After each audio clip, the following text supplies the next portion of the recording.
किसी घर के बाहर मिकी सिगरेट पीते हुए म्यूजिक सुन रहा होता है। तब अचानक उसका डिस्कमैन बंद हो जाता है। फिर वो बिल्कुल शांत तरीके से बैठकर बैटरी चेंज करता है ताकि म्यूजिक दोबारा चल सके। फिर वो कैबिन के अंदर चेक करने का सोचता ही है कि तभी उसका दोस्त बेन अचानक बाहर निकलता है और उसे भागने को कहता है। घर के अंदर से अजीब ग्राउलिंग की आवाजें आ रही होती हैं। बेन कुछ बुलेट्स फायर करता है और फिर दोनों भाग निकलते हैं।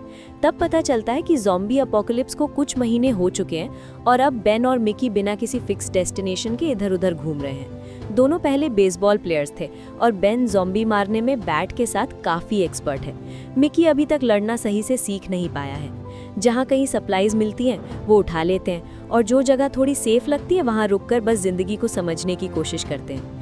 एक दिन मिकी लॉटरी कार्ड स्क्रैच करता है और जब उसे पता चलता है कि उसने $1000 जीते हैं तो वो काफ़ी खुश हो जाता है। लेकिन बेन तुरंत उसका एक्साइटमेंट तोड़ देता है। कहता है कि लॉटरी सिस्टम अब एग्जिस्ट ही नहीं करता और उसे कैच खेलने को बोलता है। मिकी ज़्यादा इंटरेस्टेड नहीं होता, पर बेन याद दिलाता है कि उन्हें बेसबॉल से प्यार करना चाहिए। सफर जारी रहता है और दोनों जंगल के बीच एक और कैबिन ढूंढ निकालते हैं। बेन पहले अंदर जाकर चेक करता है कि कोई नहीं है, तब जाकर दोनों रिलैक्स करते हैं। घर में कोई काम की चीज़ नहीं मिलती तो बेन डिनर के लिए फिशिंग पर जाने का प्लान बनाता है। मिकी बिल्कुल डल रहता है और बैग से सारी कैंड फिश निकाल लेता है। इस पर बेन उसे आग जलाने को कहता है, लेकिन मिकी हेडफोन्स पहनता है और दूर चल देता है। थोड़ी देर बाद मिकी को कुछ ज़ॉम्बीज़ की लाशें मिलती हैं जो बेन ने मारी होती हैं और वो घबरा जाता है क्योंकि उसे याद आता है कि बेन ने कहा था जंगल में ज़ॉम्बीज़ नहीं होंगे। बेन उसे करेक्ट करता है और बोलता है कि उसने कहा था कम होंगे, जो अब तक सही ही साबित हुआ है। कुछ और माइल्स चलने के बाद उन्हें एक अबैंडन्ड कार मिलती है। बेन डोर खोलता है तो एक ज़ॉम्बी निकल आता है जिसे वो तुरंत हेडशॉट से मार देता है। कार के अंदर बैठते ही बदबू से उसका बुरा हाल हो जाता है। अच्छी बात यह होती है कि कार चल रही होती है तो वो उसी में आगे का सफ़र कंटिन्यू करते हैं। अब रोड्स पर स्मूथ ड्राइव होती है और व्यूज़ भी एंजॉय कर पाते हैं, बस रेडियो काम नहीं करता। एक दोपहर मिकी को अपनी एक्स गर्लफ्रेंड याद आ जाती है और बेन को कन्विंस करता है कि उसके घर चलते हैं। बेन ज़ॉम्बीज़ चेक करता है जबकि मिकी उसकी म्यूज़िक सुनता है और उसकी पैंटीज स्मेल करता है। आखिर में वो पैंटीज और परफ्यूम अपने साथ रख लेता है। गराज में बेन को कुछ यूज़फुल टूल्स और वॉकी टॉकीज मिल जाते हैं। मिकी को टूथब्रशेस भी मिल जाते हैं और काफ़ी टाइम बाद दोनों अपने दांत साफ कर पाते हैं। बाद में बेन कार के बैक सीट को मॉडिफाई करके एक ओपन स्पेस बना देता है जिसमें शीट्स और पिलोज डाल देते हैं। मिकी चाहता है कि वो उस घर में ही रुक जाएं, पर बेन मना कर देता है और बहस शुरू हो जाती है। बेन याद दिलाता है कि वो पहले 3 महीने एक घर में फंसे हुए थे। खाना खत्म हो गया था, पहले डॉग फूड खाया और बाद में डॉग को ही। मिकी का फैमिली भी अपोकलिप्स के शुरू में ही मर गया था क्योंकि वो घर में फंसे हुए थे। जब मिकी फिर भी जिद करने लगता है तो बेन गुस्से में चिल्लाता है। सफ़र आगे बढ़ता रहता है और मिकी अक्सर हेडफोन्स लगाकर रियलिटी से भागने की कोशिश करता है। एक फील्ड में भरी हुई गायें देखकर बेन रुक जाता है और उन्हें प्यार से सहलाता है। वो काफ़ी स्वीट होती है और बेन के चेहरे पर स्माइल आ जाती है। कुछ टाइम बाद बेन मिकी से बेसबॉल खेलने के लिए पूछता है, पर मिकी म्यूजिक में इतना लॉस्ट होता है कि सुन ही नहीं पाता। बेन मजाक में पीछे से ज़ॉम्बी बनकर उसे डरा देता है और मिकी बुरी तरह घबरा जाता है। तब बेन उसे समझाता है कि हेडफोन्स एक दिन उसकी जान ले लेंगे। फिर मिकी वॉकी टॉकीज की बैटरीज चेंज करता है और एक बेन को दे देता है ताकि रेंज टेस्ट कर सके। वॉकी टॉकी सही चल रहे होते हैं और मस्ती मजाक के बीच उन्हें अचानक किसी और सर्वाइवर्स का सिग्नल मिल जाता है। वहाँ एनी नाम की औरत और फ्रैंक नाम का आदमी कैंप, ग्रोसरी शॉपिंग और मूवीज की बात कर रहे होते हैं। थोड़ा हेजिटेट करने के बाद मिकी उनसे कांटेक्ट करता है और पूछता है कि क्या वो और बेन उनके कैंप में आ सकते हैं, ये प्रॉमिस करते हुए कि वो मेहनत करेंगे। लेकिन उसे बता दिया जाता है कि कैंप फुल है और उसे उन्हें ढूंढने की कोशिश भी नहीं करनी चाहिए। फ्रैंक फ्रीक्वेंसी से दूर रहने को कहकर हैंग अप कर देता है। मिकी मदद के लिए गिड़गिड़ाता रहता है पर कोई रिस्पॉन्स नहीं मिलता। बेन को ज़्यादा फर्क नहीं पड़ता और आखिर मिकी फूट पड़ता है। वो बोलता है कि वो रैंडम जगहों पर सोना, रोज शिकार करना और बेन की बदबू झेलने से थक चुका है। बेन सिर्फ हंस देता है और कहता है कि जब कैंप वाले उन्हें नहीं चाहते तो टेंशन लेने का कोई मतलब नहीं।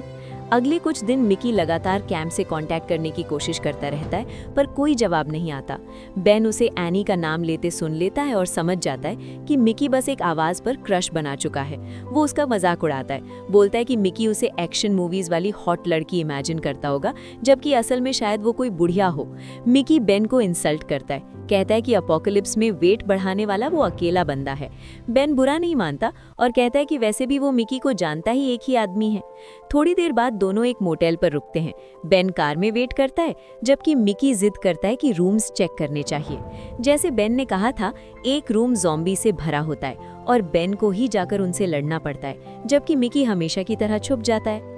मिकी कंप्लेन करता है कि वो बिना लड़े भी निकल सकते थे और बेन को हर ज़ॉम्बी मारने की ज़रूरत नहीं। बहस बढ़ जाती है और बेन मिकी को चैलेंज करता है कि खुद लड़े। उसे याद दिलाता है कि ज़ॉम्बीज़ ने ही उसका फैमिली मारा था। मिकी डर के मारे हिला तक नहीं और बेन को फिर से सब कुछ अकेला ही संभालना पड़ता है। जंगल में बेन को एक वाटरफॉल मिलता है और वो खुशी से चिल्लाता है क्योंकि उसे फाइनली शावर मिल रहा होता है। इसी बीच मिकी कार में सो रहा होता है और अचानक खिड़की पर ज़ॉम्बी देखकर उठ जाता है। पहले वो हेल्प के लिए चिल्लाता है और वॉकी टॉकी उठाता है। फिर देखता है कि ज़ॉम्बी एक काफ़ी अट्रैक्टिव औरत है जो अपना चेस्ट विंडो से लगा रही होती है। मिकी कंट्रोल खो देता है और अपना हाथ यूज़ करने लगता है। जैसे ही क्लाइमैक्स के करीब होता है, ज़ॉम्बी का दिमाग गोली से उड़ जाता है। बेन वापस आ चुका होता है। सीन देखकर वो ज़ोर ज़ोर से हंसने लगता है और बोलता है कि प्राइवेसी दे रहा हूँ, फिर चला जाता है। सफ़र आगे बढ़ता रहता है और उन्हें जंगल में कई खाली घर मिलते रहते हैं। आखिर कार का पेट्रोल खत्म हो जाता है और उन्हें उसे छोड़ना पड़ता है। एक दिन उन्हें एक बिल्डिंग मिलती है जिसमें काफ़ी अच्छा बेडरूम होता है। मिकी अनाउंस करता है कि रात वो यहीं रुकेंगे क्योंकि उसे रियल बेड पर सोना है और वो मना नहीं सुनेगा। वो अनपैक करना शुरू करता है, तभी नोटिस करता है कि उसके हेडफोन्स गायब हैं। मिकी बाहर भागता है और देखता है कि बेन एरोज बना रहा है और म्यूजिक सुन रहा है। जब मिकी अपना डिस्कमैन मांगता है, बेन मना कर देता है। वो कहता है कि अगर मिकी किसी ऐसी जगह पर सोना चाहता है जहां एस्केप का चांस कम हो तो उसे डिस्ट्रैक्ट नहीं होना चाहिए। बेन थक चुका होता है, हमेशा दोनों के लिए लड़ते लड़ते, और वो चाहता है कि मिकी को फाइनली एक वेकअप कॉल मिले। मिकी बच्चों की तरह मुंह बना लेता है और गुस्से में एरोज जमीन पर फेंक देता है।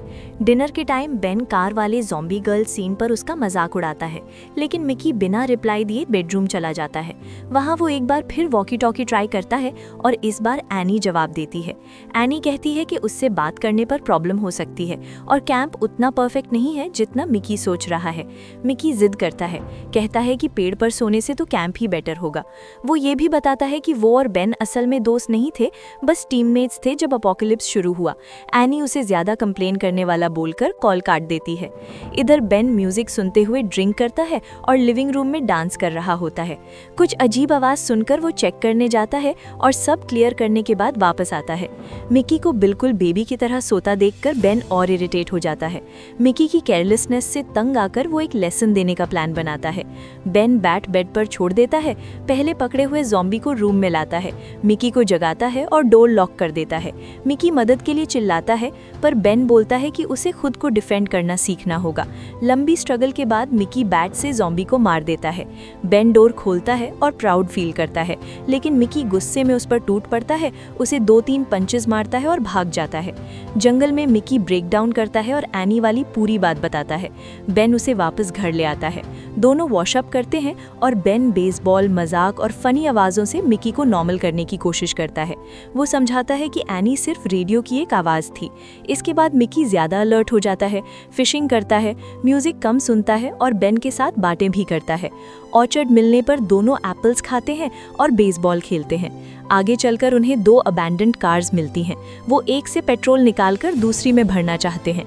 तब मिकी नोटिस करता है कि इंजन गर्म है। बेन जोर से हेलो बोलता है पर कोई जवाब नहीं आता। अचानक जेरी पीछे से आकर मिकी को हॉस्टेज बनाकर एरिज़ोना जाने के लिए कीज मांगता है। बेन गन निकाल लेता है और कहता है कि कीज उसके पास नहीं है। जेरी अपनी कहानी सुनाता है कि कुछ लोगों ने उससे काम करवाया और फिर धोखा दे दिया। बेन कीज कार में होने का नाटक करता है। जैसे ही जेरी मिकी को छोड़ता है, बेन बताता है कि कीज उसकी पॉकेट में है और भागते हुए जेरी को गोली मार देता है। मिकी इस बात पर बेन से लड़ पड़ता है। तभी एक और कार आती है। एक औरत बताती है कि वो अपनी दूसरी कार लेने आई है। जेरी के बारे में सुनकर वो कहती है कि बेन ने सही किया क्योंकि जेरी चोर था। जाने से पहले मिकी आवाज़ पहचान लेता है, ये एनी होती है। एनी बेन के पैर में गोली मार देती है, कीज खेत में फेंक देती है और वार्निंग देकर चली जाती है। रात होते ही ज़ॉम्बीज़ का पूरा झुंड धीरे धीरे कार को घेर लेता है। बेन के पैर में गोली लगी होती है, इसलिए वो हिल भी नहीं पाता। मिकी घबराकर भागने की बात करता है और कार से बाहर निकल भी जाता है, लेकिन बेन की हालत देखकर उसे मजबूरन वापस आना पड़ता है। सुबह होती है, फिर शाम आती है, दिन गुजर जाते हैं, पर ज़ॉम्बीज़ कहीं नहीं जाते। उनकी लगातार ग्राउलिंग आवाज़ें दोनों को अंदर से तोड़ने लगती हैं। जैसे जैसे वक्त बीतता है, पानी खत्म हो जाता है और दोनों बिल्कुल होपलेस फील करने लगते हैं। भूख, प्यास और डर के बीच आखिर ये डिसाइड होता है कि कीज़ ढूंढने के लिए मिकी को ही बाहर जाना पड़ेगा। पहली बार मिकी खुद को मजबूत बनाने की कोशिश करता है, सनरूफ से बाहर निकलता है और ज़ॉम्बीज़ के बीच फील्ड में कीज़ ढूंढने लगता है। बेन अंदर बैठा बस इंतजार करता रहता है। कुछ देर बाद मिकी चिल्लाता हुआ वापस आता है। बेन जैसे ही सनरूफ खोलता है, मिकी बताता है कि उसे ज़ॉम्बी ने बाइट कर लिया है। दोनों का कंट्रोल टूट जाता है। मिकी डर में कहता है कि शायद उसके पास अभी टाइम हो, शायद कुछ हो सके, लेकिन बेन समझ जाता है कि एंड आ चुका है। भारी दिल और आंखों में आंसू लिए वो गन उठाता है और मिकी को गोली मार देता है। इसके बाद बेन एनी को एक मैसेज भेजता है। मिकी की मौत का जिम्मेदार उसे बताता है और कह देता है कि अगर कभी फिर सामने आई तो वो उसे नहीं छोड़ेगा। अगले कुछ दिन वो अकेला ही कार में बंद रहकर जिंदा रहता है और आयरनी समझता है कि पहले घर में फंसा था और अब गाड़ी में। आखिरकार वो थक जाता है और डिसाइड करता है कि ऐसे मरना बेकार है। वो मिकी के हेडफोन्स पहनता है, कार से बाहर निकलता है और खाली रोड पर चल पड़ता है, जबकि ज़ॉम्बीज़ का झुंड धीरे धीरे उसके पीछे चलता रहता है।